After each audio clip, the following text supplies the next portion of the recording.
আমি কখনো সমুদ্রের বড় বড় ঢেউ দেখিনি, তোমাকে ওই সমুদ্রের গভীরতা সমান ভালোবেসেছি।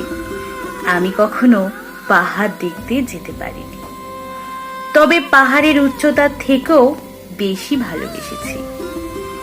আমি কখনো ঝর্ণার খোঁজ রাখিনি, কিন্তু তোমাকে ধারার মতো খুঁজতে এসে বিশাল সমুদ্রে পৌঁছে গেছি। আমি কখনো গভীর অরণ্যে যাইনি, তোমার প্রতি আমার ভালোবাসা তার চেয়েও গভীর।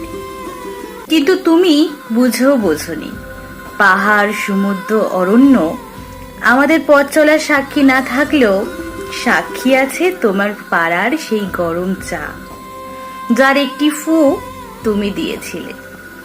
সাক্ষী আছে নদীর ধার, কংক্রিটের শহর, যার প্রতিটি কোণায় আজও লেগে আছি প্রিয়।